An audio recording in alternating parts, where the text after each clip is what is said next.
Ladies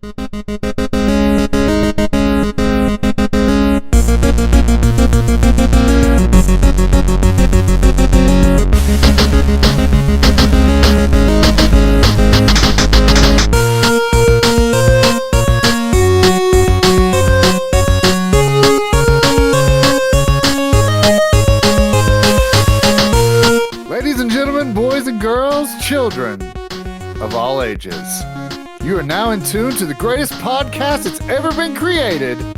Welcome to the club. It's the 8-Bit Clubhouse podcast, recorded on Monday, April 14th. This is episode 7. Hambone is no longer with us, R.I.P. JK, he's on vacay.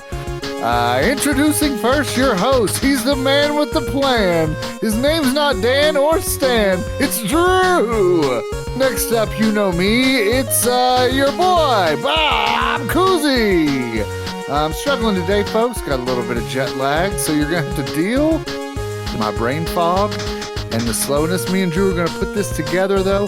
We're going to wing it from the hip. We don't have a whole lot of notes. We're just going to have fun tonight, chat with y'all. And we're not recording on Twitch. We're not streaming on Twitch because Hambone is the man with the plan, and I don't know what I'm doing. That's true. That's true. Yeah. So Drew does the recording on one side, Hambone does the streaming on the other side, and I just run off at the mouth. So without either one of those guys, I'm just kind of treading water. But we are recording this, so it will be on your, obviously, if you're listening to this, you're going to know it's on your podcast streams. But yeah, thanks for tuning in. Hopefully this doesn't throw you off too much.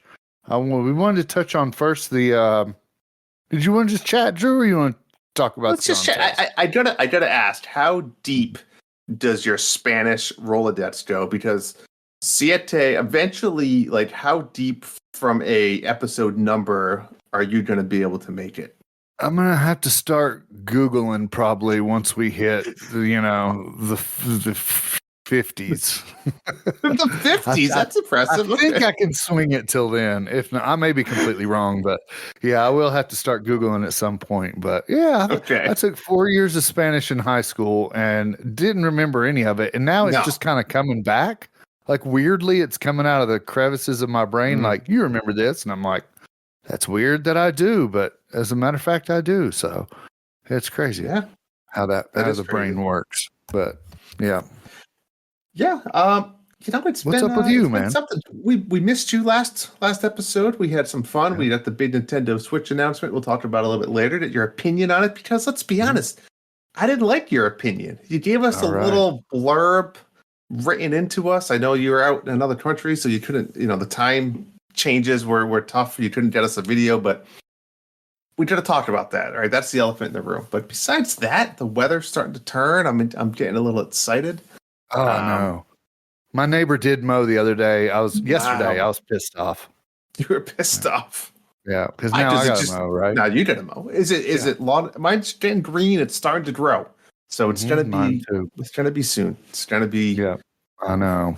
It's gonna be real soon. But I've been scoping out my yard. Tomorrow, a couple things. Tomorrow, I'm getting my kid a big boy basketball net. We're getting cemented in. Nice one. I saw yours got blown over, right? It did. It did get blown over. It was. We started with a cheap one, like an Amazon one. We didn't know how he was going to take to it, but now that the kid loves basketball, we got to upgrade. Yeah. But at the same time, I've been looking for myself. I want to build. I have I have a decent sized lot of property, and I'm trying to build like a golf net / something. At first, I was trying to convince the wife to build like a shed with an indoor golf simulator, but started crunching the numbers. Realistically, it's like going to be at least $30,000 if I wanted. Yeah. I was going to buy like an oversized shed. Then I was going to, put up the, drywall it and paint it and insulate it and get a heater and electricity. And then I'm like, and then the technology of all the stuff. I'm like, man, it's going to be like at least 10 to 12 grand for the shed, 10 grand of technology, electric. By the time I'm done, this is going to be like a 40 grand like clubhouse. which I tried to sell. Like, hey, they did, it's a projector on a big screen. I was like, you'd have movie nights, you'd have video game nights. I mean, the kids don't want to hang out there, which then I started thinking about. I was like, well, I don't want them hanging out there. That's going to be my spot. Yeah. So it turned into now I did some scoping today. I found some trees. I found 2 trees that were about 15 feet apart. I'm going to buy a nice oversized, like 10 foot by 15 foot golf net. I'm going to hang that up there, and I'm going to build like a little 5x5 platform into the golf mat and screw it down and just do that. I guess. Whack it. Just whack it over and over. Yeah. I might go off and buy like a simulator still. And then you can it attaches to your phone or an iPad. Yeah. So I could bring that out there and I could still do that, but that's what I was going to throw out at you. Instead of having that contained in a shed, is there a way that you could have not maybe an inflatable screen would probably be the cheapest option. They're out at the pool and pitch it to the wife like, hey, now we can sit in the pool and have movie nights, but also it can be the golf simulator too. Exactly. We do have that. We do have the projector and you could do that then. Movie night where we're in the pool. So then you just need the simulator. Yeah, but it's like you need a certain, what do they call it? Like a certain hidden screen that can withhold a golf ball. I mean, the one I have would probably just go right through it. It's just it gets complicated. First hit, just rip a ball right through the screen. Just that would be good. Yeah. So we'll see. I think I'm gonna go. I told her, I explained it to her. I said I can get like the net, the platform, the mat, all the good stuff for like less than $500. And then I was like, but the simulator, that's like $1,800. She's like, no. I looked at those too. They get pricey. Well, you don't want the cheapo ones, and you want one that connect to your phone. And I said, well, it's not as fun as just hitting the ball into the net. You don't, I need to know, the first 10 feet of every golf swing looks fantastic, right, Cooz? But it's after that. After that where it goes haywire. Yeah, that's right. That's true. Yeah. You watched the Masters. The Masters. Oh, yeah. What a weekend. I probably watched, I don't know, 20 hours of footage over the 4 days, maybe more. Really? Maybe 25. Yeah. Well, it's nice. Yeah. Even at work, you can kind of put the phone on with the earbuds and still work. And I mean, golf's one of those things. It's not like you have to sit there intently watch it. Like you can almost listen to it. And then if you see like a shot, you look down type thing. So yeah. It was good. That was good. Yeah. I only watched on Sunday. I watched probably 4 hours, the last 3 or 4 hours. But probably half asleep, right? Good. Oh yeah. Yeah. I was fading out the whole time. But yeah. So we're going to get talking about what you've been doing lately. Before we do that, we're going to remind everyone about our contest that we have going on. We extended it a little bit, and by extending it, we decided to up it. So that's right. If you're not following us on Twitch, I know I maybe have been saying subscribing. You don't have to give us money or anything like that. Just go follow us, right? It's just the follow button, which means you're following us. You'll get notified when we go live and whatnot, which is every Monday night, besides tonight. And just Monday night, the Hambone's here. That Hambone's here. Yeah. So just go to Twitch, 8bit_clubhouse. Give us a follow. And the contest is now, we extended it a little bit, so it's going to run through April 27th, which is a Sunday. And if you already follow us, great, you're already entered. And if you don't, go follow us now. And we're going to give away, we decided 2 prizes. So we upped it from 1 to 2. And we're going to give away 2 $25 prizes. Your choice, eShop, PlayStation, Xbox, Steam, whatever floats your boat. Cash. Sure, cash. I'll throw you Venmo cash. you. I mean, it's no difference to us. If you want cash, we'll send you cash. That's right. I like that. Yeah. I like that. Yeah. But that gives 2 people a chance to win instead of 1, so that's awesome. Doubles your chances. Doubles your chances, right?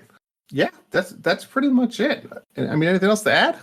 No, that's perfect. You've got all the details of that down. Oh, I want to throw in too. I mean, just for S's and G's, go follow us on YouTube too. I put some crazy videos on there, but you won't win any money for following us there. But it's a good time. Yeah. It's a good time. If you're ever bored and just on YouTube, check us out. There's stuff to do there.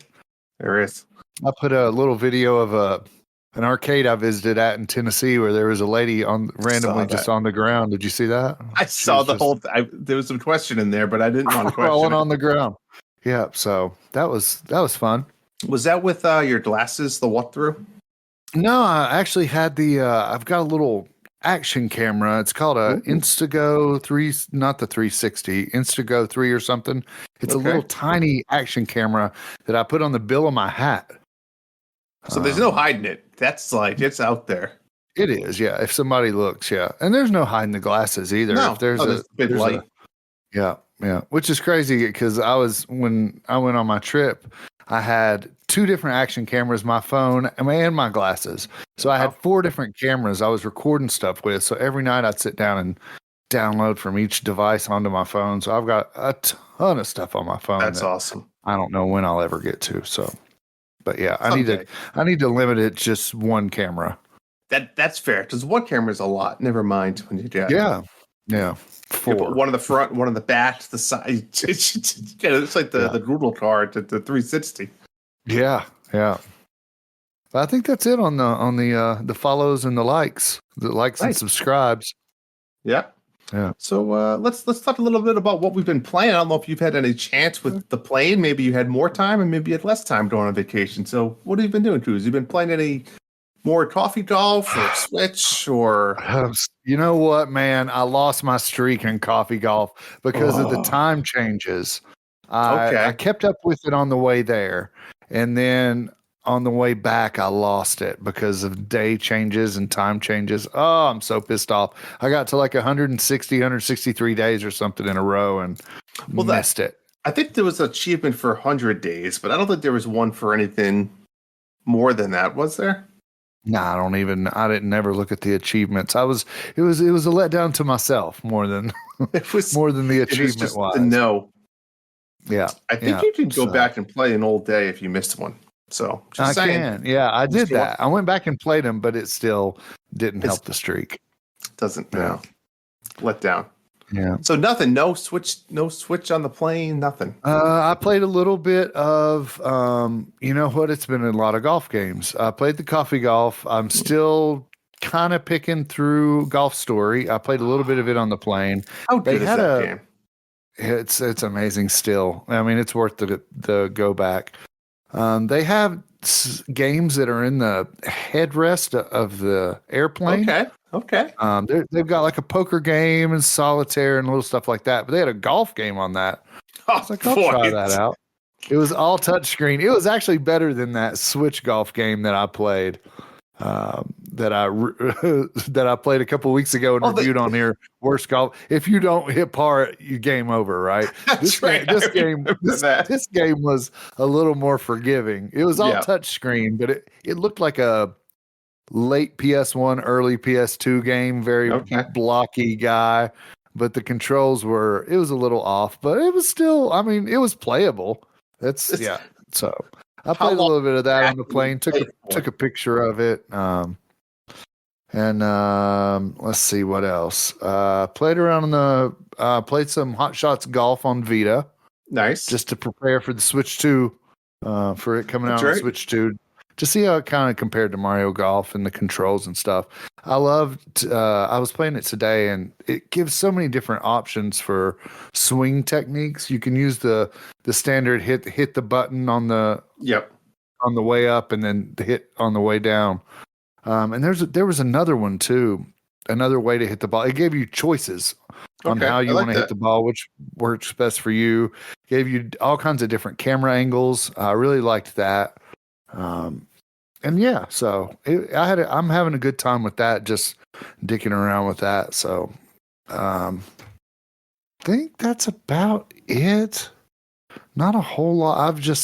I was running so much I didn't have a lot of time to play games, but yeah, I did. Do you know is Plants vs Zombies, is that considered a tower defense game?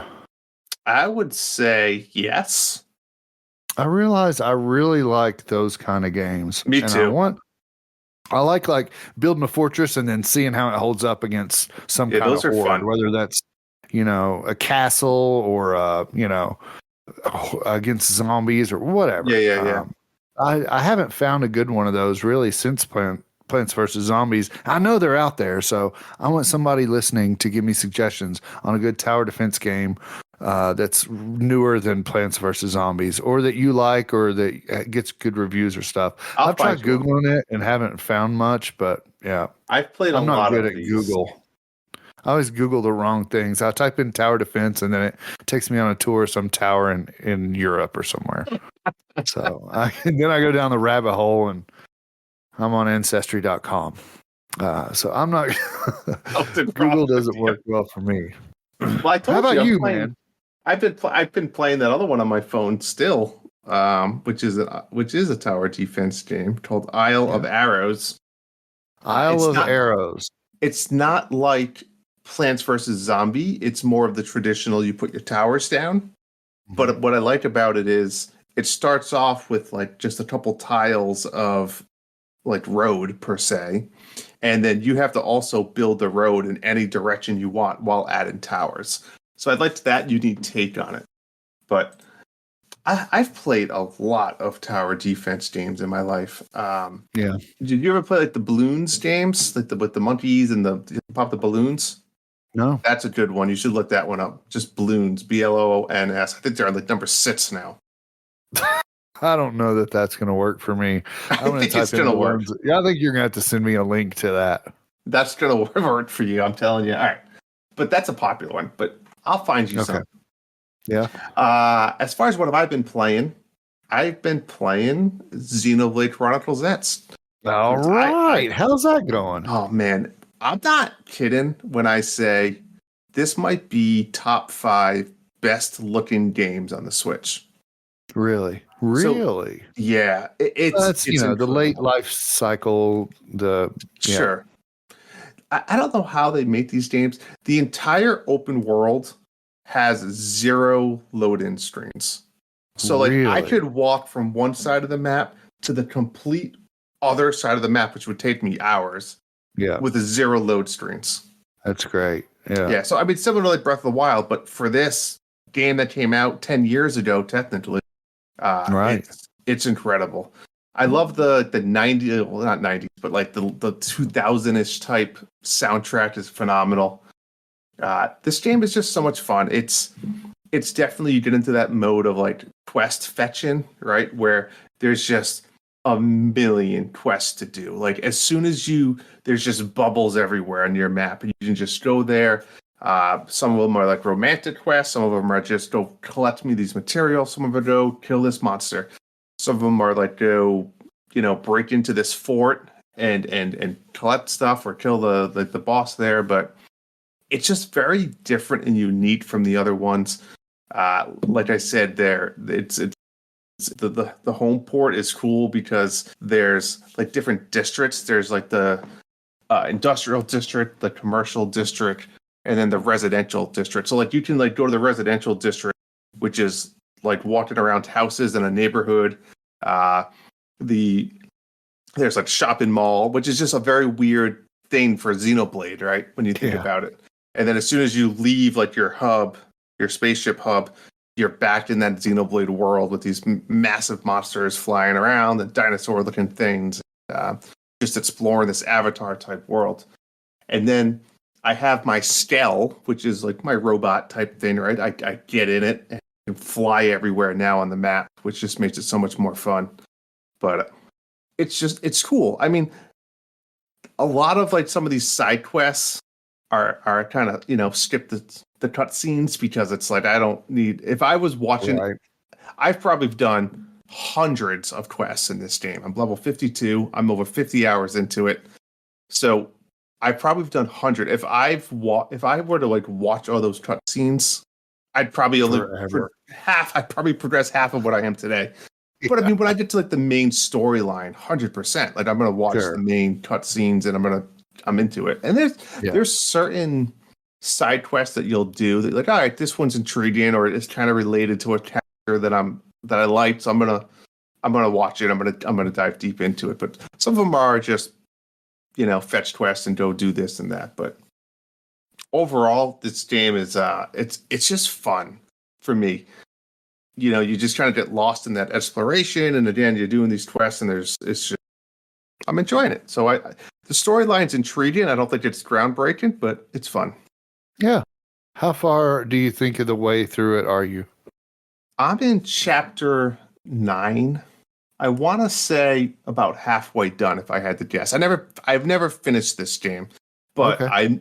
I know when I'm out in the world, sometimes you run into like these level 80 bosses. So if I'm about only halfway there, but I don't. Yeah. I think you probably beat the game if I had to guess between level 50 and 60. So just the way I'm seeing things. But yeah, well, I mean from what I understand too, like the monsters don't really change levels. It's kind of the areas are controlled by that locked in. Right. So, but yeah, and that's a dumb question too. Who knows how far you are through a game without some kind of like notification or Googling it to find out how long the game is? Even when somebody says the game's 30 hours, it takes me probably double that, Sure, that's area. Well, I think it's interesting to know like how much of the map, because you can see the entire map, right? So like how much have I explored? And it is kind of like Breath of the Wild and stuff where it's grayed out until you like go to the tower, and then you unlock that tower and it like ungrays it out. So you can kind of see that. You kind of know how much of the map you've explored versus not explored. So you can kind of judge it a little bit. But yeah, let me ask you this. Are there any Switch games between now and Switch 2 that you have your eyes on or anything? Yeah, this one I just picked up actually. This is do you remember there was a 3DS or a DS game called Brain Age? Yeah. They came out with one for the Switch, but it's only released in Japan. Ooh. So I picked this guy up. Okay. I can't tell you what it says. It's in Japanese, but right, yeah, and it's we're not showing the video, so this is audio only. But it's the same thing basically. It's the DS game Brain Age, but it's for the Switch. And you can see on the back they use the Joy-Con for like different things to do, and you point your fingers and it reads your hand motions. But this, I'm interested. I really had a good time with the DS one, so I'm going to play this one. Hopefully it translates to English. If it doesn't, I'm SOL. So I was going to ask you. I mean, you didn't have to navigate the game menu just to figure out how to change the setting. Yeah. But it comes with a stylus, so that's cool. Look at that. I've never seen a Switch game and come with anything like that.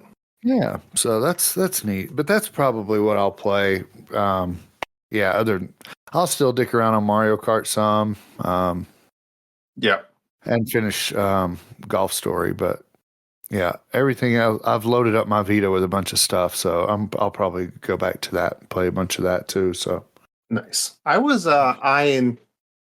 Comes out late May 21st, so it doesn't give you a lot of time to play it. But I've never played any of these games. At Fantasy Life: The Girl Who Steals Time.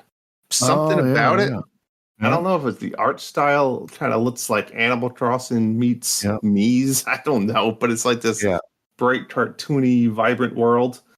Something about it has my eye. I don't know why, but I never played. My kids were all about that in the direct. That really caught their eye. Yeah, it kind of seems like a hack and slash type, farm building type, Animal Crossing type role playing game. When's that come out? May 21st. Okay. So it gives you like 2 weeks to beat it. I don't know how long this game is, or you just transfer your save file over to Switch 2 and fire it. If that's the first game you fire up on Switch 2, that would be something interesting to fire up first. That's right. Yeah, it looks amazing. Oh boy! All right. Yeah, so let me ask you this though. My daughter's she's got the OLED. It's Tears of the Kingdom OLED Switch, and it's running really slow. It won't even load Hogwarts at all, and takes about 10 minutes to load Pikmin 4. Everything else will load fine, but those 2 games really. I think the Zelda games are still loading fine and running for her too. She plays a lot of those, but Hogwarts won't even. It just freezes. It won't even. Was she playing on it before, and now all of a sudden, or she like bought it? And it's like I don't know. I've got this crazy theory where it's like the iPhone model, right? Once your iPhone hits 3 years, it goes berserk or whatever. I don't know if her Switch is just like, yeah, Hogwarts is no longer. You're gonna have to just replay this on the Switch 2. We're shutting this down on Switch 1. So I don't know. Awesome. It's digital too, so she doesn't have it on card. But I don't know. I was gonna ask my Nintendo friends if they had any ideas why it would be doing that, but I don't know. You haven't had any issues with yours? Any slowdown or anything? That's odd. That is like exactly like you said, the iPhone scam, or like when your computer gets older or something like that. It's just, but that's also weird that it's just those few games, right? Especially it's not everything. Pikmin's not one that's like overly extensive, But she does have like 4,000 screenshots saved on that Switch, so that could be slowing it down. But I've got like a 500 gig memory card in there, so she's got plenty of space. But yeah, the photos and videos she has is stupid. I'm like, what are you going to do with all these? Well, she like wants them. You're not like delete them. She's like, no, I want these. Oh yeah. Crazy. All right, so that's what we've been playing. That's it. We had the Switch 2 reveal. I was in Japan at the time, at the original Nintendo headquarters, staying the night there. That was amazing. Crazy. But you guys did the last episode 6, on that reveal. Was it the day of the reveal that you did? So we did it that night. Okay, so that was what time was the Switch? The direct was 9 a.m. So it was early. So you had a time to watch it a couple times, and then we watched a couple times. We recorded that night, and then I was a good host, and I stayed up late, and I edited it that night and got it back out for us. Dude, you are a rock star. That's ours. We don't deserve you. I need to know, right? Before we get into the Japan stuff, because that's what I'm really excited for. Right. You sent us a very short statement. I've got it pulled up here. I'll reread it. Just reread it. And now that you've had time to reflect, I want to know if you still feel the same way. I'm sure I do. I rarely disagree with past Cooz, but Hambone read this on the episode, and he did a great job. He was like, "I'm going to do my best Bob Coozy impersonation." So that was amazing. I'm glad he didn't go like full Matthew McConaughey. So he did a great job. So here's what I said after watching the direct.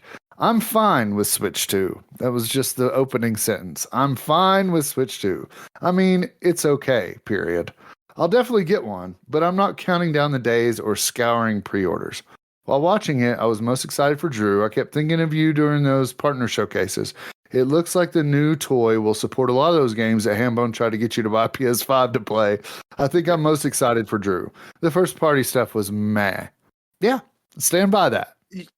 Now, if you say it again, and I reflect back at it from software only sides of things, right? I think the hardware is great, right? People are bitching left and right about the pricing.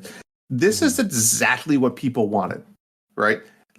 People were saying, we want to compete with the big boys. I want to play with 60 frames, 120 frames per second, 4K. This is what you got, and now you're bitching it's too much money. Doesn't make sense. Right. Irrelevant. I'm excited for it because now I don't have to buy a PlayStation.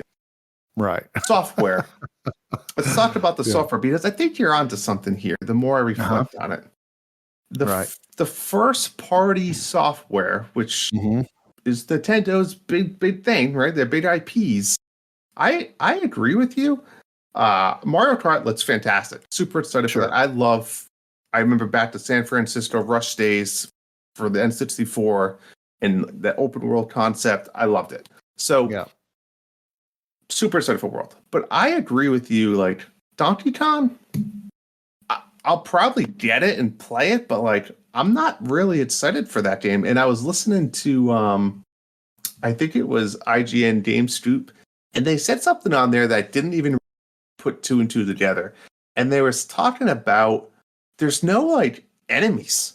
It's just Donkey Kong bashing the shit out of the rocks in the ground, and like it's not like it's a hack and slash where you're fighting monsters or like you're just fighting the environment, which I thought was a little interesting. Like, is that going to get boring after a while? I don't know. I don't know. Yeah, and I mean, I heard somebody today. I just watched the first video that I've watched the entire time of somebody going to one of these Nintendo Live things, the one in LA that just happened. Some guy, I think it was like CNBC or something. It wasn't even a video game site that I watched it for. Just some random reporter who was like, "I played the Switch too." But he was comparing the Donkey Kong to Mario Odyssey. Like, you go into one stage, it's kind of open, and you have different objectives. Kind of like with Odyssey, you had different moons all in the one stage. So you kind of do that with Donkey Kong. That kind of makes it a little more appealing to me, even if there's not a lot of enemies. If there's like different objectives to do in the one smaller stage, amounts. That might make it I like cool. that. Yeah. I do. That does sound good. And to your comment about the third party stuff, I mean, the fact that I'm going to be able to play some of these games now, hopefully day and date, with other people, and just I'll go play Elden Ring, all these other newer games that are coming out. I'm all in. Yeah. Yeah, I was the whole time I was like, oh, Drew's going to get to play this and Drew's going to get to play that. I'm not going to play those games, but Drew gets to, I'm not playing Yakuza or whatever. But yeah, the first party stuff, though, I mean, what was it? Really, without the upgraded Zelda games and whatever. Yeah, it was Mario Kart, Donkey Kong, and Kirby Air Ride. Was there anything else? Was I missing something? I don't know. Not like new, like that's. Yeah, see, no, I'm sure you. They talked about Mario. I mean, Metroid Prime 4 is on there. I'm probably most excited for that, other than Mario Kart. I'll be honest. It looks good. You don't like it? I might skip it. Yeah, you don't like Metroid though. No, but maybe this one seems. I don't know. I feel like I should. I feel like I should skip it. I'll skip it too. If you want to skip it, I'll skip it with you. I'm not a real big Metroid fan either, but I think it just looks. I like the first person aspect. I like, I don't know. Yeah, it looks neat. It kind of reminds me of. You remember Perfect Dark back in the day on 64? It kind of reminds me of that a little bit, but I might be Hyrule Warriors was the other one. Big first party. Oh yeah, but that's not first. Koei it's Tecmo not first party. I guess it's IP though driven. It blows my mind that we don't have a 3D Mario game. That's coming at Christmas. Yeah, that's going to be the holiday release. I think. But why wouldn't they have shown it off? Like, why wouldn't they do one more thing? Like a teaser? They'll show that in September. That's what they did. They show the Christmas games around September to get you hype. Pokemon will be around November. The Pokemon X and Y. Yeah. That'll probably be the Thanksgiving. Yeah, whatever it is. Yeah. That'll be around Thanksgiving, and then the Mario will come out probably into November, 1st of December, and then that's going to be nuts. EA Sports, interesting, but where's our PGA? Right? Is that going to come? Oh yeah. If they got EA Sports likes to test the water on Nintendo consoles. They'll put out, like, on Switch they put out FIFA, and people were like, it doesn't run as good as the other consoles, so EA's like, we're not even going to try the rest. But if these come out and they run and people are like, I play FIFA on Switch, or I play I don't know what's the other one they announced. Madden. Did they announce Madden? They announced they're like FIFA, Madden, WWE, and another one. There was 4 of them. Yeah. If the reviews are good on those, EA will put everything on there. Oh, NBA was the other one. I know Evan plays in the water, but Evan plays the NBA one today on the Switch, so 2K25. So yeah. I mean, kids don't care, to be honest, what the draft is. No, they don't. No, they don't know the difference. And Nintendo's for the kids, right? Well, maybe not anymore. Cyberpunk 2077. Yeah, there's lots of stuff coming. So I'll be busy. And what's really cool, I'm seeing at these Nintendo events, they've got all these games. Like, this is the first time I've seen, I'd say at Nintendo Live, they had a handful of games, but now at these Nintendo events, I'm seeing they've got Donkey Kong playable, Kirby playable, both Zeldas playable, Mario Kart, all the third-party games are there to try out. Hades 2. They've got all these TVs set up, and it looks really cool. So they're already out there saying, check it out, see how it runs. So yeah, I'm excited. Yeah, I'm excited. We'll have to figure out hopefully soon about these pre-orders. Like, so you're legit not even. You broke up there. You asked me if I was going to pre-order. Yeah. Yeah. If it falls in my lap, I'm not going to go sign up for Best Buy to email me and say pre-orders are live and then me jump on my thing. I saw something today that Nintendo's going to send out emails and say, hey, we've noticed you've been a subscriber for a long time to NSO. Well, here's your chance to do it. You've got 72 hours. If I see that email and get to it in 72 hours, I absolutely will. And I'm going to have to get 4 of these is what I'm going to have to buy. So I'm not going to pre-order 4. But I might go on launch day and try to. I love standing in line before stores open. That vibe, man.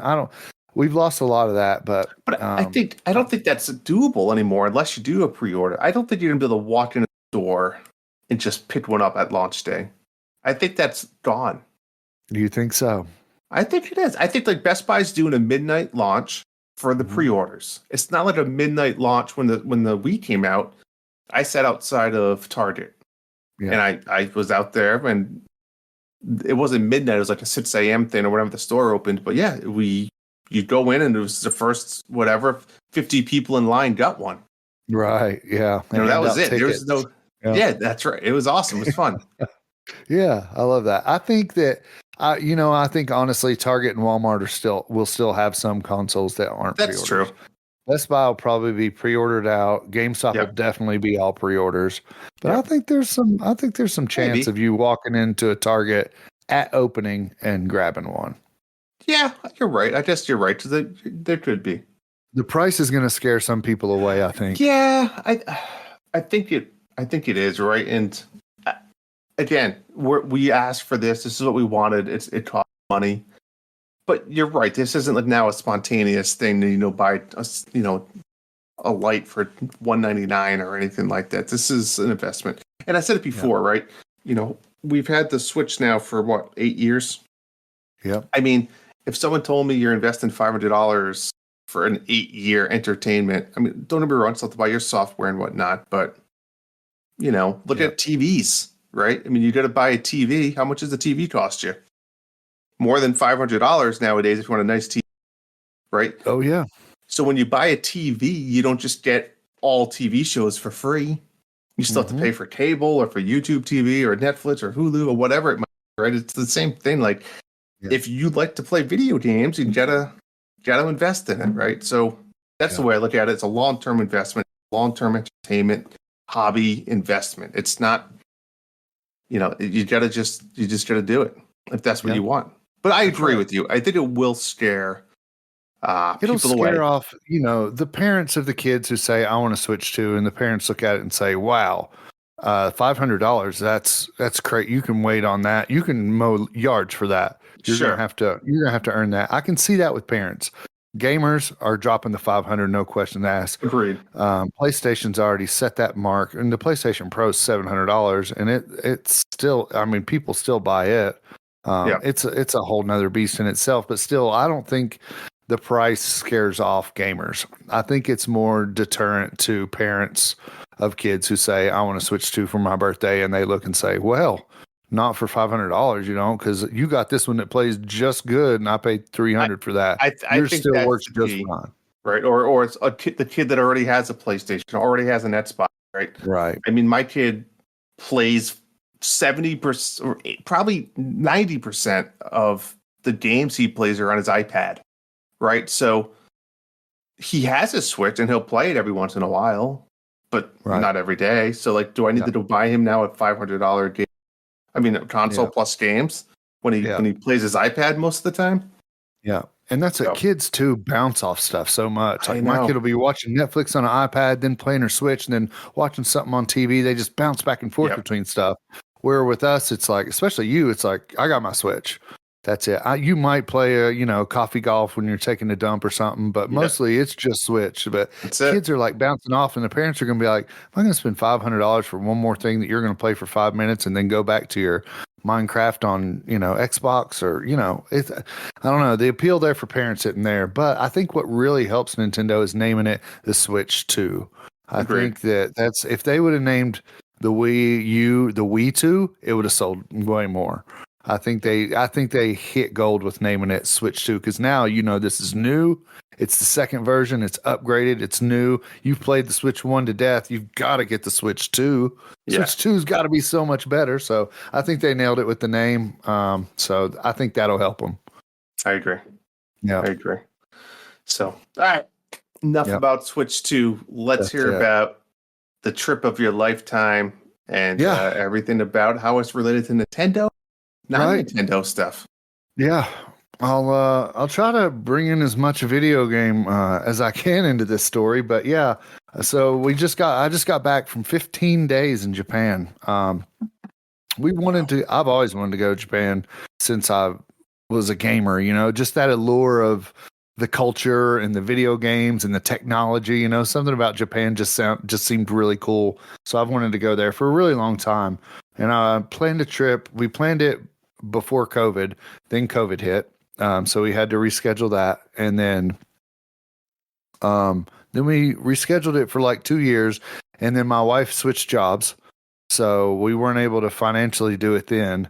And all these times it was just going to be me and the wife. And then I think we rescheduled it once again. But this is like the fourth time we've booked this. Finally, we're like, all right, we're doing it. And then with this one, had I still been at my job as a Nintendo rep, I would have had to work the New York event. Like that would have been mandatory. I would have had to at least work that one. The LA and the Dallas ones were optional. So if I had still had my job, I would have had to work to New York, and I would have had to cancel the Japan trip once again. I mean, it was non-negotiable to work the New York trip for rep. So, but luckily, I quit my job, so that played out well. So we left. We went to Tokyo first, and one of my goals was to go to I'm trying to collect the Nintendo shirts from all the Nintendo stores. That's cool. So where it's the Nintendo racetrack, then under it says New York, or under it says Tokyo. So I want to get Nintendo racetrack. That's the first time I've ever heard it say that. Is that something, or is that just what you call it? That's something. It's called the racetrack. It really is called that. The circle that goes around the word Nintendo. Yeah. I'll never ever be able to look at that the same way now. Yeah, that's it. Wow. Yeah. Okay, I never knew that. All right. Yeah, I don't know if that's a thing outside of Nintendo or but they if that's call just, it that. Yeah. Nintendo calls it the racetrack. Yeah, that's awesome. So yeah, it's the Nintendo logo. But then under it says the town where it's from. So I wanted to get shirts from all those places. That was my number one goal. Well, really, my number one goal was to go to the Nintendo Museum. So in order to go there, you have to enter a lottery 3 months in advance. So I entered the lottery in January to go. We were going to be in Kyoto in the 1st of April. So I entered it for April. You pick one day and a time that you want to go, and you get entered into a lottery. And I did not win the lottery. And I'm like, okay, well, we're not going that. So I started Googling. It's like, you can still get in. They release tickets randomly every day on the hour. And well, I read that they release it like once tickets open up, once the drawing ends, tickets open up, then like the 7th of February, they would release the tickets that weren't reserved at midnight Tokyo time. So that was like 7 a.m. my time the day before. So I got up 7 a.m., tickets released. My days weren't on there where I was going to be there. So then I just kind of kept an eye on it, and random tickets were popping up like every hour, just like a random day in March at 4:00 would pop up. And so every day for a month straight in March, February, every day, every hour on the hour, I set my alarm to go off on my phone other than when I was asleep. So my alarm would go off. I'd refresh the website, check it for tickets. They'd pop up on the days. I'd click, bam, bam, bam, bam, 4 people. Yep, 4. This time, I'll take whatever time you can give me. Yeah. Boom, sold out. I mean, within like 15 seconds, sold out. Couldn't go fast enough. Yeah. Finally, I got through one time at the end of February. I was able to secure the tickets, and it was like, now we can because my wife was like, I need to schedule this and I need to, reserve this. And I was like, this all is going to revolve around what day and time I get these Nintendo Museum tickets, because this is the number one priority. Number two is me getting the t-shirts from all the Nintendo stores. So, but yeah, so we landed in Tokyo, spent 4 days there. Weather was terrible. Like, I don't know. Do you remember Boston last year when we were at PAX East? Was that last year or the year before? It was cold and rainy, like piss pouring rain and like freezing. 40 degrees. Yeah. Yeah. That's the way it was in Tokyo. And it was before we got there, it was in the 70s, high 70s. Oh, so this wasn't normal for there. No. They said it was a lot colder than what it normally is. But it was cherry blossom season. So all that's how my wife planned it. And she planned it to the day. I mean, the trees popped the cherry blossoms like the day before we got there. That's awesome. So it was beautiful, the cherry blossoms and stuff. But it was still really cloudy and cold and rainy. My wife booked it was a hotel, absolutely tiny, the smallest hotel I've ever stayed in. It was one room, I mean, probably the size of this room, one bed and a little couch. So me and my wife, we took our daughters too. We ended up going with them, that was a whole nother animal, kids, when siblings are around each other 24/7. Oh yeah. They start to butt heads. Throw a language barrier in there, tired, jet lagged, food, all that stuff. Yeah. One's a vegetarian and there's meat everywhere. Like there's no vegetables there. So we stayed in this tiny room. We were all cramped up, pissed off. Everybody was jet lagged, and it was the Tokyo was tough. My wife stayed in the red light district too. So one night we weren't out late very often, but the one night we were more up early going and doing and then coming back. We crashed by 6. Those first 4 days were but one night we came back late, and I mean the ladies of the night were out there because it was in an area where all the guys were getting off work in their suit and ties and going to the bars there, and the ladies were out there like, hey, I'm here for you. And so we were just kind of walking through that, holding the girls like, keep your head down, just keep moving. Gather them all up. Yep. Yeah. So that place was a bit sketchy, but Tokyo in itself was, it's the largest city in the world, 35 million people. It made New York seem tiny. We went up in the Tokyo Tower and looked out, and I mean, it was just cities and skyscrapers, just city everywhere you looked. That's 360 crazy view. It was just absolutely massive, but ended up going to the Nintendo Tokyo store there. By the way, the Nintendo, just in context here, the Nintendo New York store is probably the worst one. It's honestly, it's not good. It's really not that. I mean, the first floor is pretty much, I mean, both floors. There's just not even a lot of great merch, to be honest. The way they have it laid out, it feels very cramped. But yeah. And they changed the upstairs. The upstairs used to be cool. It was like the mini museum. And now it's like this digital disco thing with interactive Mario, and it's at video game stalls. Like I could go to Target or Walmart and do that. I don't know. It's not special like it used to be, and it's very small. Right. Yeah. Great. It is small. Yeah. But New York, space is hard to come by. But the Tokyo store's all one level, and it's in like a shopping mall on the 3rd floor. All these Nintendo stores are hidden. You have to really find them. It's in like a shopping mall, 3rd floor. You go up this escalator and pop up, and there it is right in front of you. It just sprawled out, and it was packed too. But it was nice. They had some exclusive stuff there. They have the gotcha machines with the Nintendo controller pieces. Oh, yeah. Have you seen those? The keychains? So. Yeah. Yeah.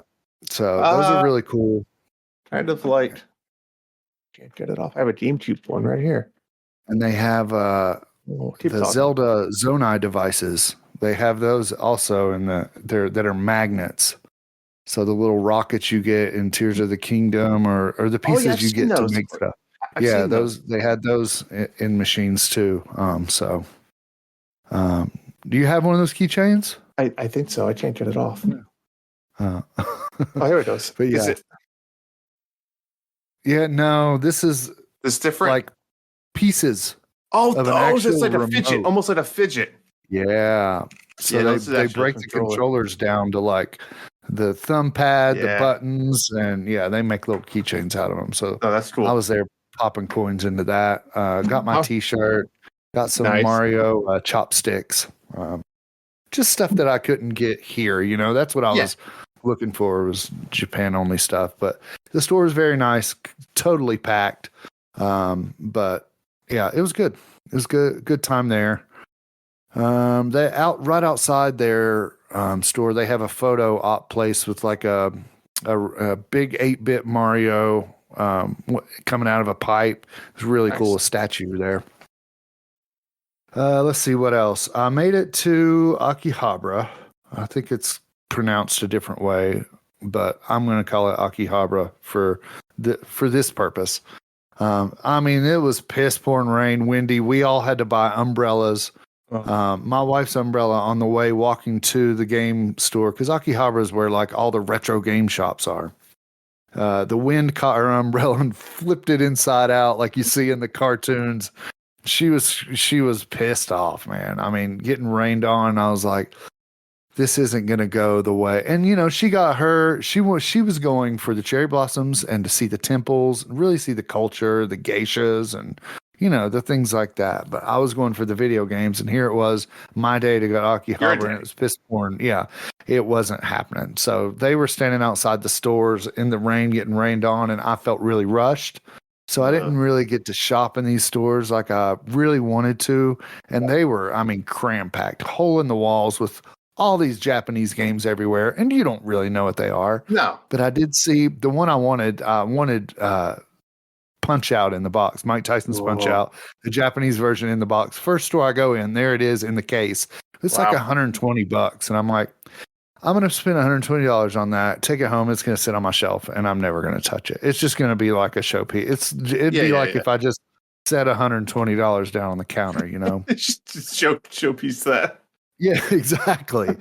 So I didn't buy it. And then I went and looked on eBay, and you can order it for like $80 or $90. So I'm like, if I ever really want to go that route, I can do that. I can still get it, but I've got a couple here. I got Excite Bike on Famicom. I got it just because the label looked cool. I got the Zelda 64. I just got it because that's cool. It has the Ocarina of Time has the different label, and then some boxed Nintendo golf game. I just thought that looks cool. That does look cool. Yeah, I don't know. It just says golf. So just golf. NES golf. So yeah, that's and we went to Super Potato after that, which is another game store there, and I just rushed through there. I did find a Vita. I was wanting to buy a Vita. It was $150. I can find one cheaper probably here on Facebook or stuff. So I didn't. The retro video game shopping didn't go well for me. And as I was there, I'm like, what am I going to do with this? I've got a Famicom system that I guess I could try to connect to an old TV and play these old games, but I'm never going to do that. So what am I really buying here? Like just stuff to set on the shelf. So, but it was cool. The vibe was cool. And, to see all those Japanese games and stuff was really neat. That's cool. There were some Switch games that I saw. I was like, what is this? I have no idea what it says or what it is, or I have no idea what this game is. Okay. But so I could have sat there. I would have sat there and gone through those Switch games, since you can play them on the US Switches, and kind of seen what they were had I had the time, but definitely rushed there. So we got the hell out of Tokyo, thank goodness. Rode the Hello Kitty bullet train to Kyoto. Yeah, it was like Hello Kitty. What makes it Hello Kitty? There was pictures of the cat all over the side. The headrest had the cartoon on it. No, the ears. That would have been cool. So there was just pictures of Hello Kitty everywhere. I gotta Google it. Yeah. Did you know this was going to be the Hello Kitty train, or you just happened to get that one? We just happened to hop on that one. We weren't even supposed to get on that. Because I use Google Maps a lot to get around. It was like, take this train. So we walked up to it, and it was a Hello Kitty train. We get on it, and the lady's like, do you have a ticket? And I was like, no, I don't. She's like, well, you can buy one right here for me. I was like, great, let's do that. That's quite the train. Yeah, yeah. pink and purple, and Oh yeah, very pretty. The kids were thrilled. so you kind of obviously didn't rent a car or anything like that stuff. Not yet. Now, yeah, oh boy, I'll keep going, keep going. Yeah. So we leave Tokyo, thank goodness, leave the bad weather behind, get to Kyoto. It's much nicer weather. And it was about a 2-hour ride, I think, on the train, maybe. Okay. About 700 miles south. I didn't get to see, you're supposed to see Mount Fuji on the way. It was clouded over. We saw just the base of it, which is normal. Apparently, seeing Mount Fuji clear is a rarity. Really? Okay. Yeah. So we didn't get to see that. Got to Kyoto. And the first night there, we stayed at the Nintendo Hotel, Marafuku. I don't know what it's called, but it was, well, we get there first and go through a very popular, crowded, crammed, shopping street where it was just street food. And I mean, this packed shoulder to shoulder. And I ate a little octopus that had a quail egg in its head. I ate a squid on a stick that was grilled. A bunch of weird food, man. I was tried just like, whatever. Yeah, just give it all to me. Your daughter was probably giving you some gross looks. Yeah, yeah. But that was fun, but very crowded, and it kind of stressed us out. So we ended up getting out of there, out of the crowds, man, were a lot in the touristy places. So we get to it was the original Nintendo factory in 1889 when Nintendo was formed, and they made playing cards. And the guy who started, the original founder of Nintendo, lived there at the place, and our hotel room was his house. No way. So awesome. We stayed in the room where the guy who founded Nintendo lived. Which is really cool. A lot of the same woodwork, a lot of the same, it was just kept really the same. They had upgraded some stuff, obviously. The plumbing, they put a really nice bath in there and shower. I took a video of the whole room. I'll probably post on our YouTube eventually. But this hotel, man, was really nice. I've stayed at Ritz-Carltons and a lot of nice places, but this one took the cake with you. And you go to the door, you can take pictures out front there where the plaques are, but there's a little sign that says, unless you're staying here, you can't come any further. So it was nice to walk through that sign and just walk in there, like, hey, I'm here to stay, And I've known a lot of people who've gone to Japan and influencers and stuff. And yeah. I've never known anybody to stay there in that hotel. So I'm looking at it. It's not very big, right? No, it's not. No. Yeah. How many rooms did it have? There was like 3 different sections of rooms and maybe 8 rooms in each section. Yeah, and a lot of them were like single rooms. So because there were 4 of us, that's how we got like the big double room. There was this room was massive, especially because we had just come from Tokyo in that little tiny, we called it the bento box. It was just a bed in a room with a bathroom. And then we go in here and it's like 3 different rooms with a garden separating where the kids are sleeping and where we're sleeping. Cool. And yeah, it was really nice. And then the Nintendo library is there. I don't know if I showed you any pictures of that or post them. I might have put them on. I think you sent us one that isn't that what you, that's the one that all like the shadow boxes with the lights. Yeah. Yeah. I looked at it. You sent us a picture of that. Yeah, all bookshelves and stuff with all video game related books and old, like not old, but art recreations of all the Nintendo consoles. Like they had a Switch there made out of stone and a Game Boy kind of made out of. It looked like glass, but I picked it up and bit it and it was plastic. But then they had a bar there. Serve yourself, like whatever you want to drink. Just go behind the bar and make it. This library, it was really, and you had to have not only did you have to be staying there, but you also had to have a code to get into this library wing. So it was really nice. Really experienced it. I don't know if I'll ever go back there again just because of the price, but once in a lifetime for the room we stayed in. Yeah. To do it once was amazing. And the staff there was, hand and foot. Like you sneeze, they hand you a tissue, they were just all over it. So I've got nothing bad to say about that place. How is like the language barrier with a lot of these people? A lot of people spoke English, and the people Yeah. that didn't, you'd walk up and, I learned a couple phrases. I learned how to order coffee, before I went and, say please and thank you and, just the phrases to get around. But you'd walk up and say, can I get a coffee? And they'd be like, and you had no idea what they're saying. You're just like, yep, yep. You just kind of wait. And then, you get what you get. Like one time I ordered a coffee and he threw some stuff out and I was like, sure. And I ended up getting like sugar and cream in it, which I didn't want. So, but I took it because, and you say thank you and move on. That's it. But a lot of the places speak English, especially in the really touristy places. So yeah, that wasn't too bad. And then once we left there, we went to an Airbnb of this guy who was originally from Italy. He's Italian, married a Japanese lady, and runs an Airbnb there. So he spoke perfect English, and Italian and Japanese.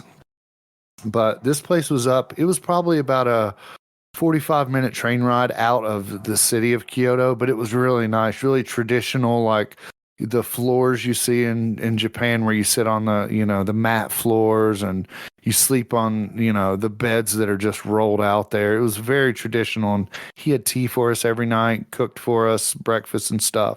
That's so cool. It was really cool to stay in like a traditional, just Japanese house that was in the hills of, Kyoto. So that was really neat.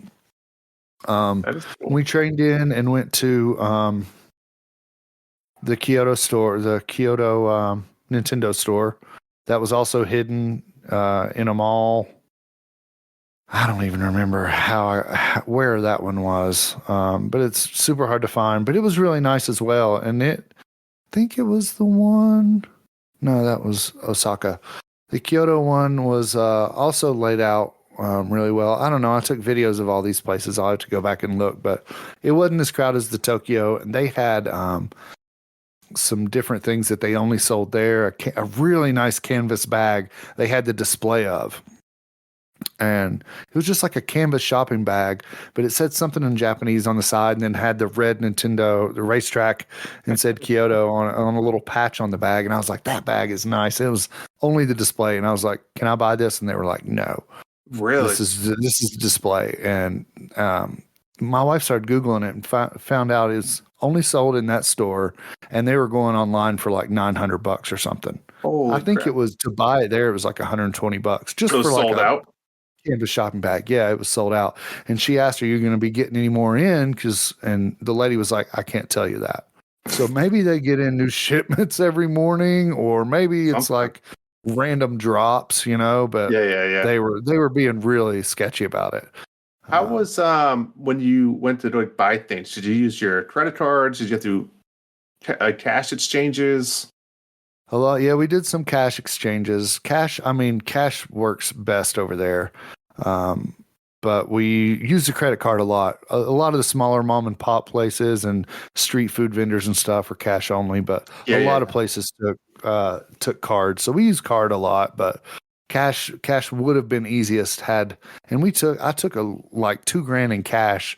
I only cashed in $500, but I could have cashed in the whole $2,000 and used it instead of the credit. It could have played, but what's crazy is that they're very, the place, it's very clean for Tokyo being as big as it is, super clean, no homeless anywhere. Wow. As opposed to any American city, whatever.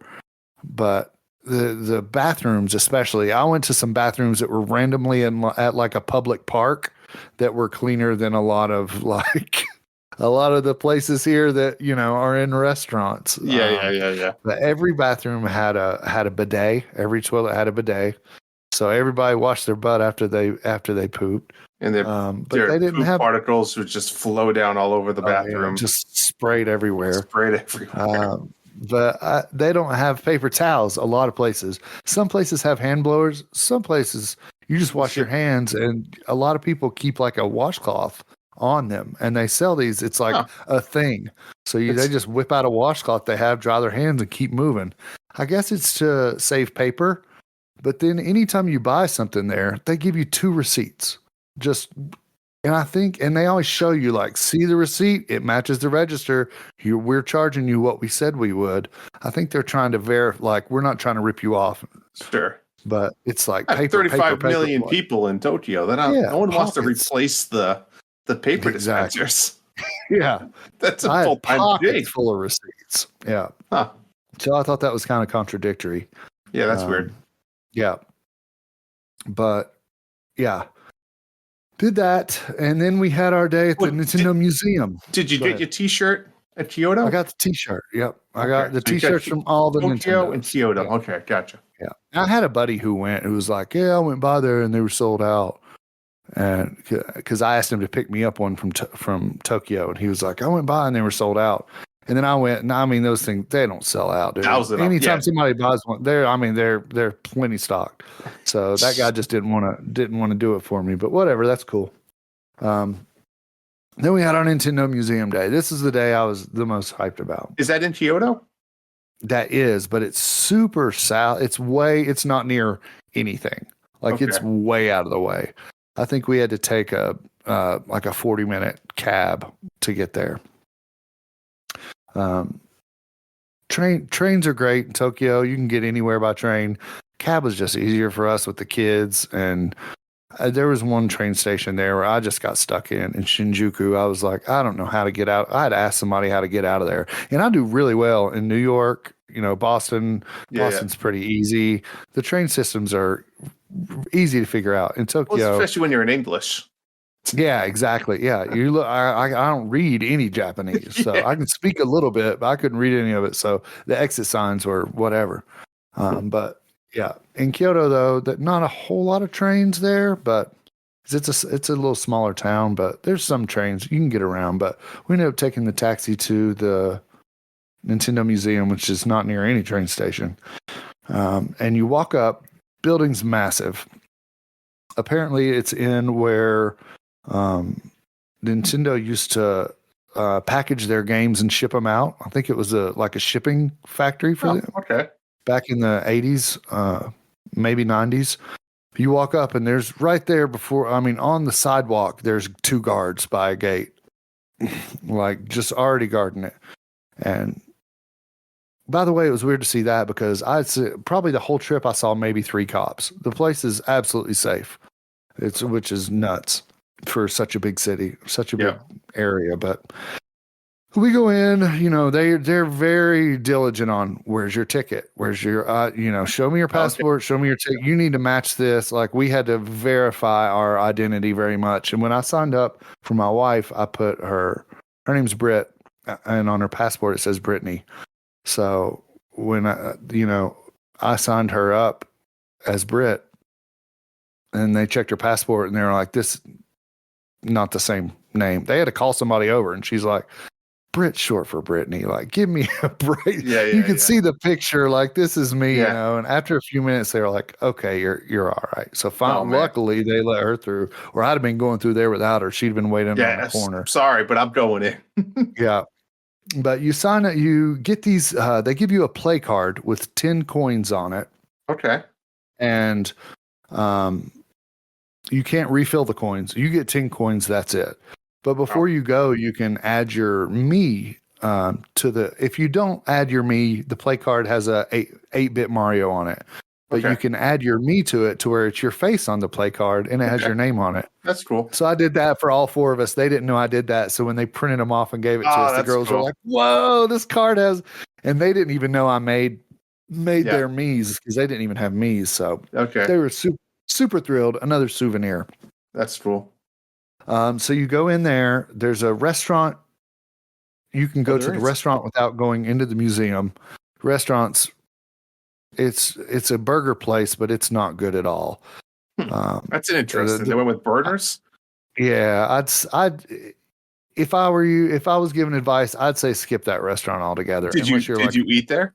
We did eat there. Yeah, we did. I had a burger. I had the Mario burger that had like his mustache printed on the bun, but it tasted like a school burger, like a burger you'd get at school. It was very like soyish.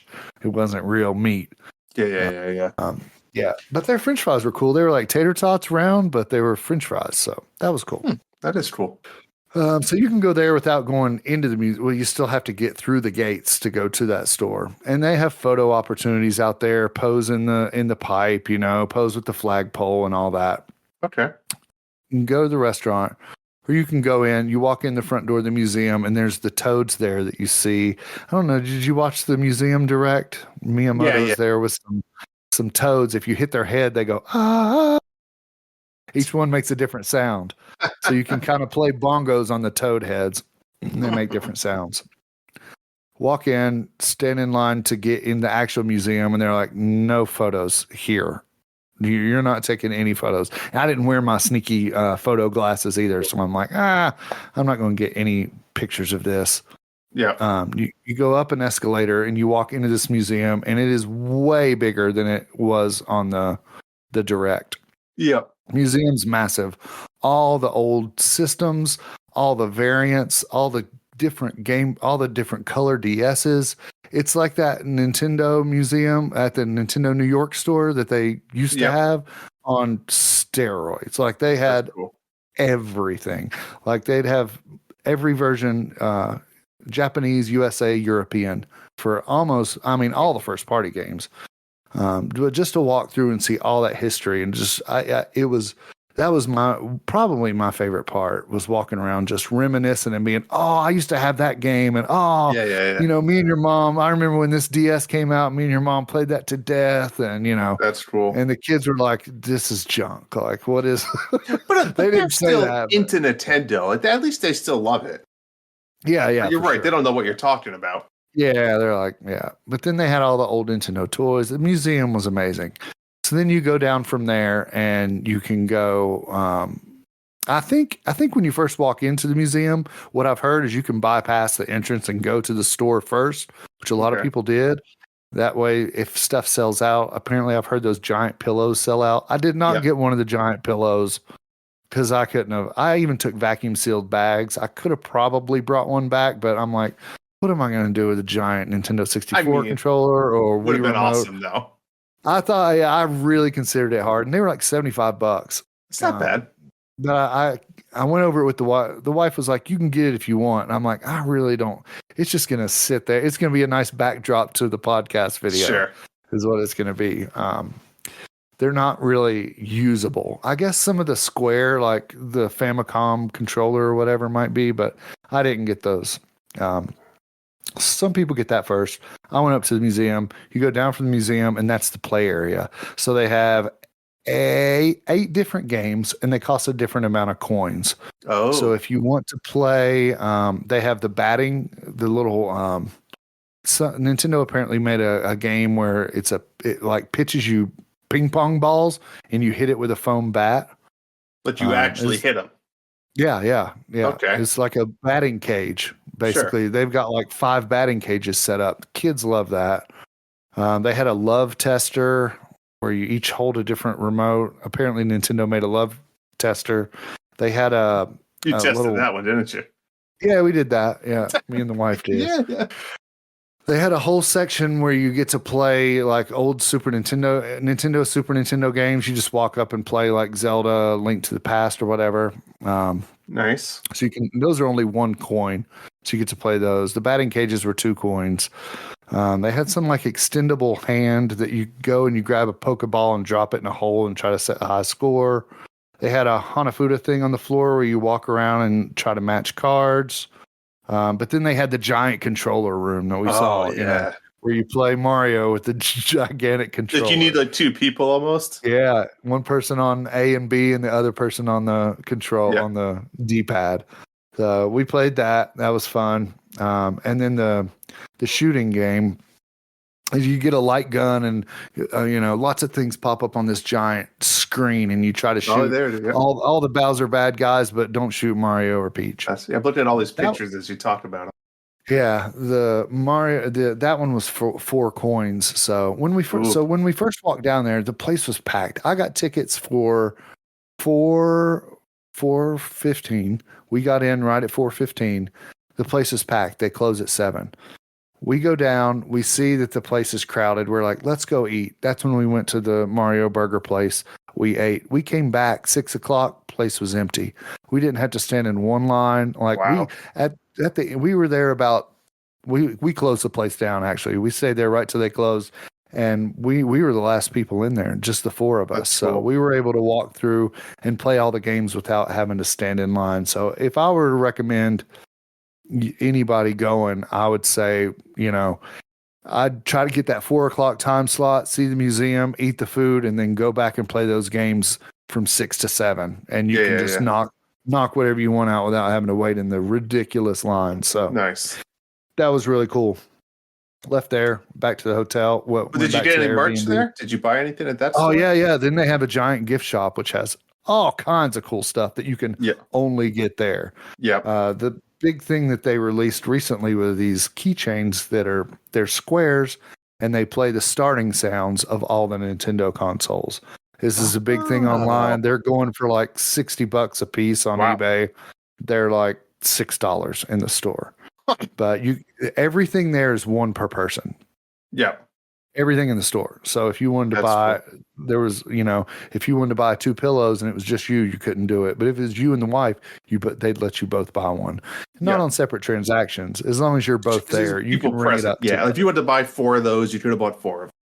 Right. So I got 4 of these controllers because what I really wanted was the GameCube one. The GameCube one has the greatest startup sound of all the Nintendo consoles.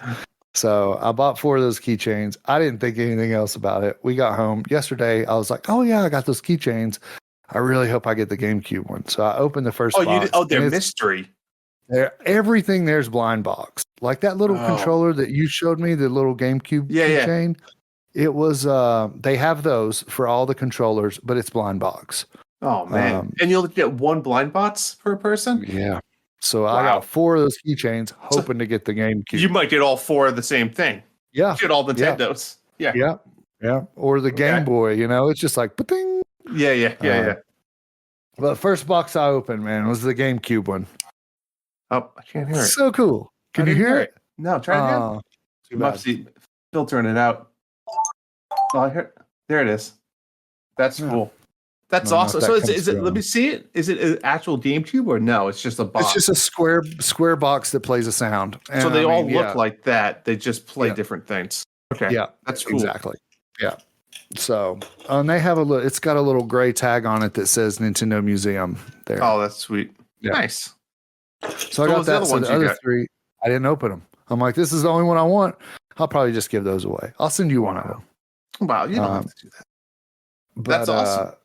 Yeah, but their merch store, in every section they had like a Virtual Boy section. You want a Virtual Boy T-shirt, pin, paper pad, everything was Virtual Boy. So did you buy a lot of stuff there? Yeah. I was going to say that sounds like the place to go. Like the other stuff is kind of the same, I would assume. Mm-hmm. Yeah, a lot like the New York store, but just more of it and just a few things, stuff written in Japanese is cool. Yeah, but that's like, I can buy that at home. It just says New York instead of Tokyo, Sure. But this place had a the lot stuff of I was trying to get either said, Tokyo or Kyoto on it, or was like unique to you can only get there. That's cool. But yeah, we got a lot of stuff there. But definitely. I mean, that was that museum store was the best one out of all the Nintendo stores for sure. That's sweet. Yeah. I mean, looking at just pictures online looked incredible. I can only imagine. Yeah. I'd highly recommend that to anybody going. And I talked to Justin from Nintendo Dads. He's hoping to get there next year. And I was like, yeah, if you can get that Nintendo museum, it's tough, but it's worth the effort. So I highly recommend that to any Nintendo fan. All right. Get back to the Airbnb. Next day, head to Universal Studios. So that was another thing. You had to get a timed entry to get into Nintendo World. And that's been open for a while. Yeah. It has been first out of all of them. That one opened first, I think. But the Donkey Kong's only been open since December. That's right. So that's why I don't know if it was not a timed entry before that, but everybody wanted to get into Donkey Kong. So I got a timed entry into Nintendo World on, let's just say Thursday at 6:30. Park closes at 9. and you've got to the Donkey Kong wait is no less than 2 hours at all times. Oh man. So we get there on Wednesday, probably around 2:00 to Osaka, and it's like my wife booked a hotel. I mean, you can see the park out our window. Oh, okay. You can see the front gates. Oh yeah, you walk out of our hotel, the front gates are half a football, 50 yards away. Nice.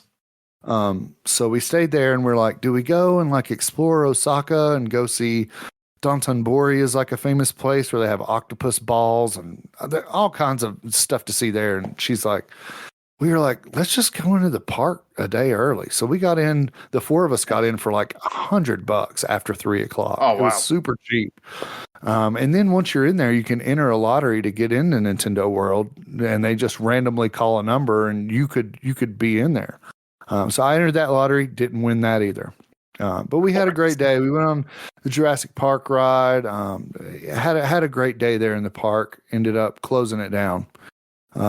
And then so the next day I wake up at 5:00 in the morning.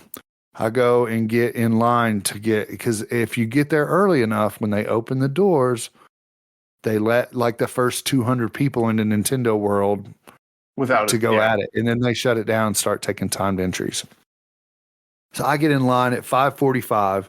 There's 10 rows of people with probably 20 people. I'm already 20th in line, and there's 10 rows of 20 at 5:45. They don't open it until 9.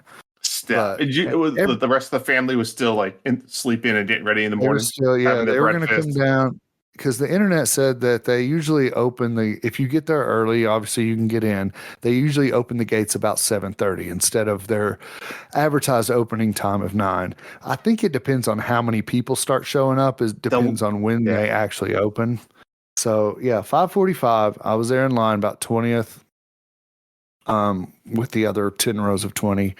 And my wife texted me. It was about 6:15. It started filling up, and I was like, you probably want to, they were going to come down at 7. I was like, you probably want to get here sooner rather than later. And they ended up blocking it off. And they got down there, I'd say about 6:30, 6:45. And they had to find me, and I had to let them in. It was already, jam-packed out the back. Yeah.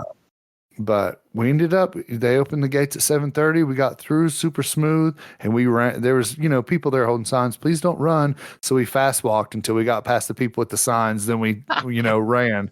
But we ran right into Nintendo World, ran right down to Donkey Kong, and probably had to wait about 20 minutes to get on the ride. Wow, that's awesome.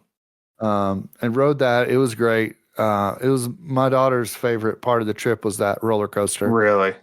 Yeah. That's cool. That's awesome. Yeah. And we get off the ride and the line's out, 2-hour wait to get on it. Yeah. I'm like, wow, that filled up like super fast. But I got to see the Donkey Kong character, because after they did Donkey Kong, we kind of hung out there for a minute because they had already been to the one in California, and it was basically the same other than the Yoshi rides there. That's not in California. So we rode the Yoshi ride, and all it's just a super slow. You just ride around in a loop, right? But you can see all over the park. Yeah. Yeah. So it's just like basically riding like a super slow train that Yoshi ride is. But they didn't do the Mario Kart because we had done that or go around and collect all the things. And by this time it was packed. And they said we want to go to Harry Potter. I said, go take off. I'm going to play around here. I played around a little more, did a few things, got to see the Donkey Kong costume character. Oh yeah. Took a lot of pictures and stuff. And then I left too and met him in Harry Potter. But then, we ended up leaving probably, I don't know, 3 or 4 maybe, but I didn't have my timed entry until 6:30. So we were able to get in, do everything, and get out and get home at a decent time. Because had we stayed for my timed entry, we wouldn't have got out till 9. And we had to go back to Kyoto to our Airbnb, which is forever away. Yeah. Oh, I did go to the Osaka. When we got to Osaka on the bullet train, I did go to the Nintendo store there too. Oh, again, nice. Super hard to find. It was laid out a lot like the Kyoto store, but it had an escalator that took you up to a roof where you could take pictures with Mario on a pole. Huh. So it was nice to kind of get outside at that store. But it was really, really cool. I like that store too. Not the Nintendo Museum store, but still very nice. So how many are there? 3 total in Japan? 3: Tokyo, Kyoto, and Osaka. You hit all of them. Look at you. Yep, hit them all, and the Nintendo Museum. Yep. So, yeah, and then we ended up staying like one more day there. Did some in-town stuff. We rode on a river boat down the river with some old guys. Old Japanese guys with poles guiding us down the river. We went to a monkey park. My wife got to, some little monkey reached out and grabbed her finger and she cried. She was so happy. Beautiful view over the city from the monkey park, but again, very crowded. We went to a bamboo factory and made our own like chopsticks and rings and things. It was really neat to do that with bamboo.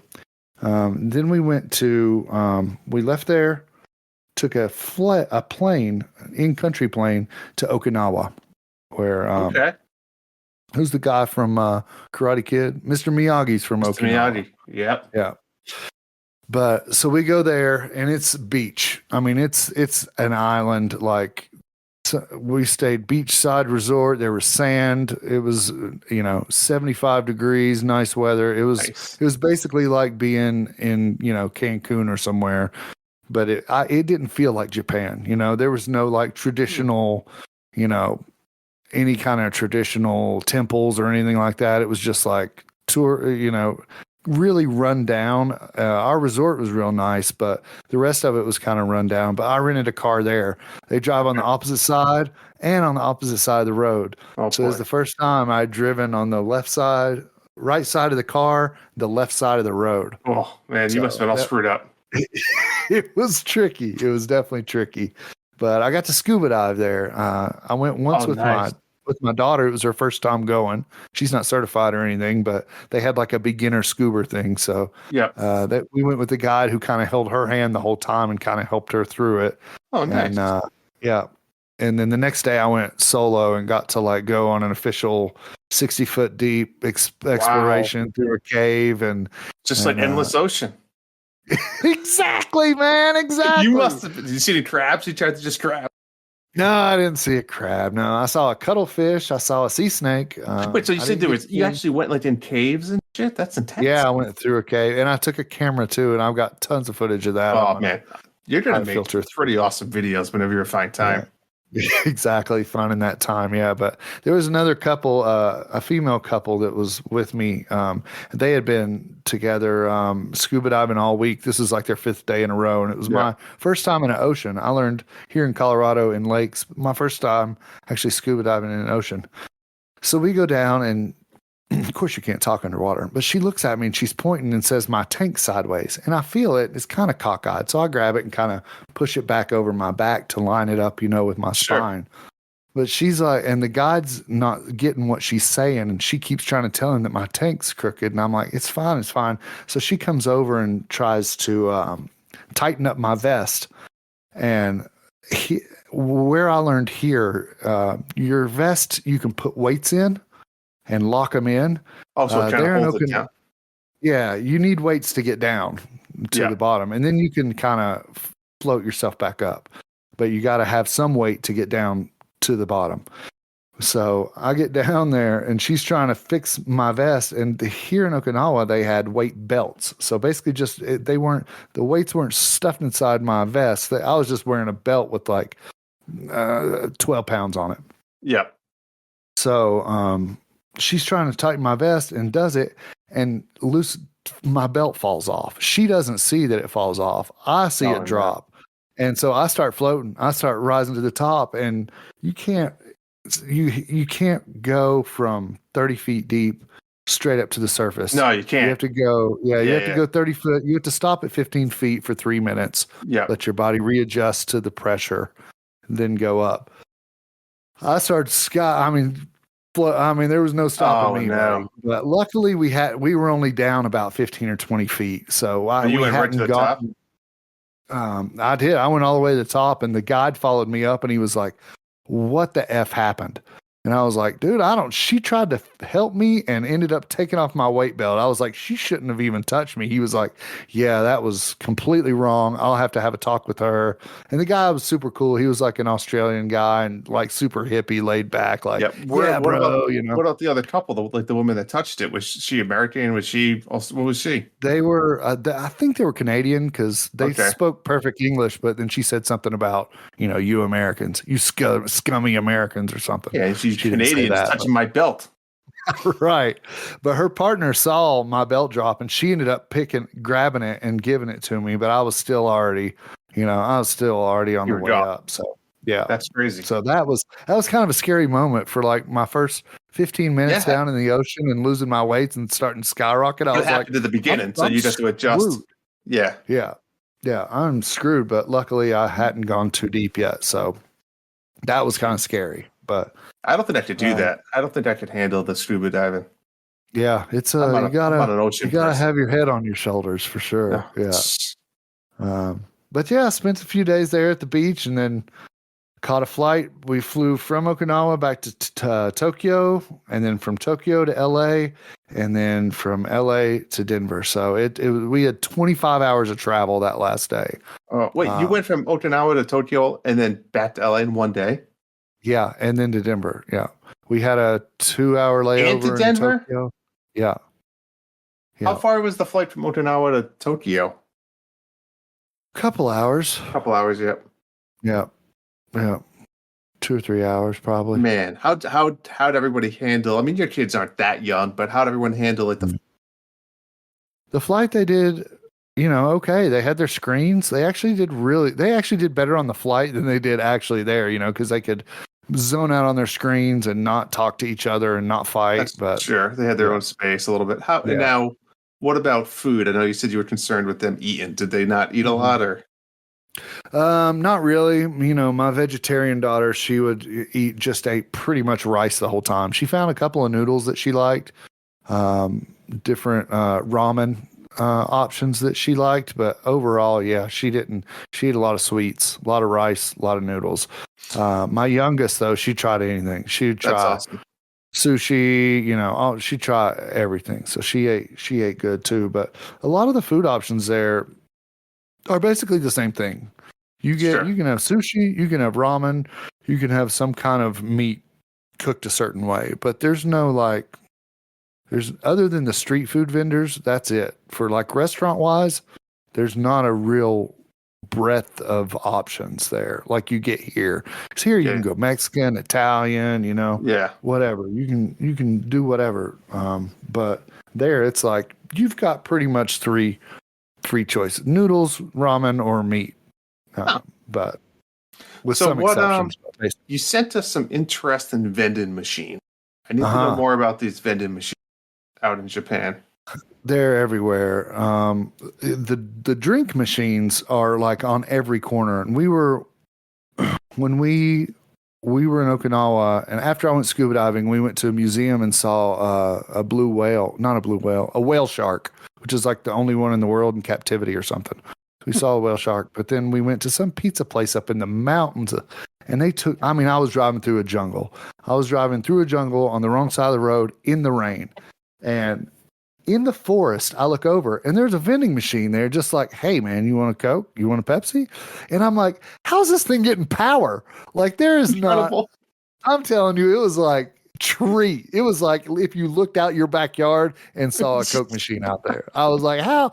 They've got some kind of crazy, it's running off a 50-foot extension cord somewhere. That's funny. Yeah, there was the meat machine. Meat machine. Yeah. Did you get some meat? I did not, man. Come on. I heard you and Hambone talking about it. Like I should have got some meat. I didn't have any way to cook it. That was in Tokyo. So that's my question. It's just raw meat. It's like lunch meat or steak. That's what it is. Yeah, it was like Kobe beef, so it was like good stuff, and you could get it fresh or frozen out of that machine. So had I been going home, I could have got it frozen, packed it in my suitcase, and brought it home had I been leaving that day. But yeah, I had no way to cook the meat, so I left the raw meat in the machine. There was a condom machine. Nice. There was a machine selling like little spam. It was rice, seaweed, and spam with some egg. those sandwiches over and over. There were all kinds of different sandwich machines, and yeah, of course the gotcha machines are everywhere to get the little toys out of. Those are everywhere. But yeah, as far as crazy things, but I took a lot of pictures of crazy signs that said weird things. I'm going to try to make like a video montage out of it. I think Hambone's really going to love it because it's like, yeah, they just botch English like completely. Oh, I bet. Yeah. All right, let me run through some rapid fire questions. Okay. Favorite moment? I mean, I think I'm going to go Nintendo Museum. Either that or scuba diving for the first time, being down there and just looking around. The coral reefs and the fish all around me it was great. But yeah, one of those two. Least favorite moment? I'd have to go standing in the rain in Tokyo with the weather, the coldness, and just the people. It was like, what are we doing here? I'm jet lagged. It's cold, raining. Nobody knows where we're going. This is awful. Get me out of this. All right. Biggest regret, like something that you did that you, oh man, I regret I did that. Probably take the kids. I mean, it was not, they had the experience, right? But they didn't love it. They're always going to remember this. They did love it. Yeah. But like in retrospect, there was a lot of cool, like restaurants we'd walk by that were cooking this great Kobe beef on a flat grill. Like you and the wife would have went to. It was a bar with 8 seats. So, and we were in backpacks with 2 kids. Like we weren't going in, weren't going and sitting at these cool hole in the wall restaurants that I really would have wanted to try out. Yeah. I think I'd go with that. But I mean, I love that they went. I love that they had the experience, but it just be, I think if and when we go back, it'll just be me and the wife. All right. Anything you would have done differently? Kind of the same question, I guess. Yeah, I think, less time in Tokyo, more time in Kyoto. I think I would have liked to spent another day in Osaka that wasn't just spent in Universal. Maybe explored Osaka a little more. Any other places in Japan you wanted to go to? Wish you went? I don't. There's a town. There's a hotel on a lake where you can see Mount Fuji like from your porch with a lake view of Mount Fuji. I think that'd be really nice. Yeah. What else do I got for you? I guess 15 days. Too long or not enough? It was a lot of times on vacations. It's like, I could stay. We stayed in Hawaii for 10 days. And I was like, I could stay probably another week here. Yeah. We were staying at the Nintendo owns a house there on the beach. We were staying at this house with a fully staff that took care of you and everything. Very nice. So that kind of played into the part of us staying there. But yeah, at the end of this trip, it was the day before we were leaving. I was like, I think I'm done. I think I've done all the things. I'm ready to go home. Japan, but it's tough when you're in another country. I think too. That adds up. I bet little things. But I mean, we've gone to Mexico and stuff, and after about 5 days, I'm like, yeah, it's all right. I'm good, But this one, we did a whole lot. You did. That's only that's only a third of all the crap we did, but we packed a lot into it. But yeah, I did. At the last day, I was like, all right, I'm ready to go home. But on the way home, I was like, I could go back. Like, I'm glad this trip's over, but I could go back and do that again. You would go back. Yeah. All right. That's all I really have, I guess. Yeah. Nice. Well, it sounds like you had a fantastic time, Cooz. Thank you for sharing that lovely story and memories with us. Hope I didn't bore you all. And if anybody has any questions, I'll try to help you. But the best way, I asked so many people so many questions about Japan before I went. And you know what? None of it matters. Just go there and have fun. Figure it out. Go on the adventure. They're wonderful people, wonderful place. They don't hate tourists or, whatever you read online. It's, so clean, so safe. Go there and explore.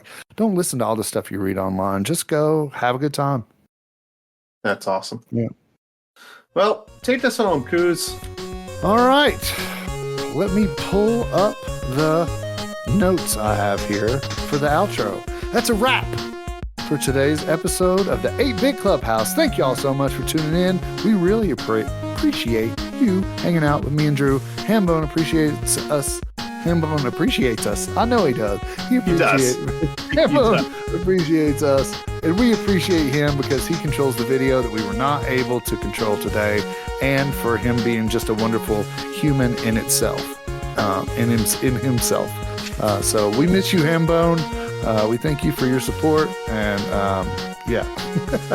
Don't forget to hit that follow button. Leave us a review on Apple or Spotify. Every little bit helps. And for more updates, behind the scenes, sneak peeks, make sure to follow us on YouTube, Twitch, and Instagram at 8bit_clubhouse and join the Discord. Links to everything can be found in this podcast description. If we find a rhythm with this new show, please provide any feedback on sound levels or audio issues. I don't know if I'll be able to fix them, but you can still provide that. You provide that feedback, and Drew and Hambone will figure that out. We're here to have fun. We want to hear from you. We want to make your listening experience the best that it can be. So in other words, let's get boosting, baby. And until next time, keep leveling up, and we'll catch you in the clubhouse. Peace.